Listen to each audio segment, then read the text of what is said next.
وعلیکم السلام ورحمۃ اللہ وبرکاتہ۔ جی محترم بھائی کا سوال ہے جی، بسم اللہ توکلت علی اللہ لا حول ولا قوت الا باللہ، جو گھر سے نکلنے کی جو دعا معروف ہے یہ کہاں آتی ہے اور کس وجہ سے ضعیف ہے؟ محترم یہ جامع ترمذی کے اندر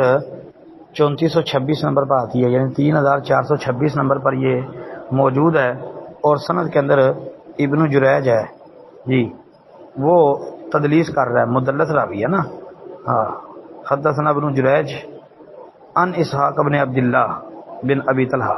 اسحاق بن عبداللہ بن ابی طلحہ سے سیکھا، ان سے بیان کر رہا ہے، تو یہ تدلیس ہے۔ مدلس کا ان آنا جو ہے، یعنی مدلس راوی کا ان آنا قابل حجت نہیں ہوتا۔ تو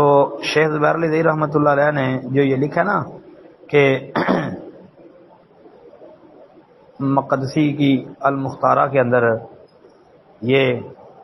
سماع کی صراحت موجود ہے، تو محترم بھائی یہ المختارہ میں 1539 نمبر پر آتی ہے، وہاں تدلیس ہے۔ 1540 نمبر پر جو ہے وہاں پر اخبارانی کہہ کے سماع کی صراحت موجود ضرور ہے، لیکن تھوڑا سا آگے چلیں تو 1541 نمبر حدیث ادھر پھر یہی ہے کہ حدثنا ابن جریج ان اسحاق بن عبداللہ بن ابی طلحہ ان انس بن مالک قال قال رسول اللہ من قال بسم اللہ توکلت علی اللہ لا حول ولا قوت الا باللہ، یہ پھر یہاں پر تدلیس ہے۔ اور پھر ساتھ ہی آگے یہ بھی لکھا ہے کہ امام بخاری رحمۃ اللہ علیہ فرماتے ہیں کہ ہم ابن جریج کے اسحاق سے جو ہے سماع کو نہیں جانتے، یعنی یہ سماع معروف نہیں ہے۔ امام بخاری رحمۃ اللہ علیہ نے ابن جریج کا جو اسحاق بن عبداللہ بن ابی طلحہ سے سماع ہے نا، اس میں انہوں نے کلام کیا ہے، اور ساتھ ہی پھر انہوں نے امام دارقطنی رحمۃ اللہ علیہ کے متعلق یہ بھی لکھا ہے کہ دارقطنی کہتے ہیں کہ رواہ یحییٰ بن سعید الاموی و حجاج بن محمد عن ابن جریج، یہ نقل کر کے کہتے ہیں کہ بیان کیا ہے اسحاق، یہ جو اسحاق سے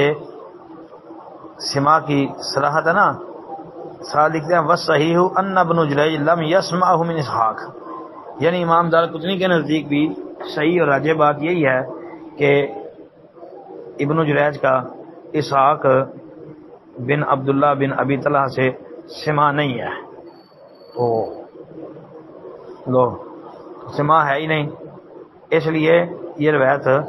صحیح نہیں ہے جی۔ ہاں اگر کسی کے پاس اس کی کوئی صحیح سند ہو تو وہ ہمیں گروپ میں بھیج دے، انشاءاللہ الحمدللہ ہم تحقیق کریں گے، اور اگر صحیح سند مل گئی تو ہم جو ہے اسی گروپ کے اندر اپنی پہلی تحقیق سے رجوع کر لیں گے، اور انشاءاللہ اللہ کے فضل و رحمت سے یہ اگر صحیح حدیث مل گئی متصل سند کے ساتھ تو انشاءاللہ ہم اس کو تسلیم کریں گے، اور اپنی پہلی تحقیق جو ہے جس کو ہم ضعیف کہتے ہیں اس سے رجوع کر لیں گے۔ السلام علیکم ورحمۃ اللہ۔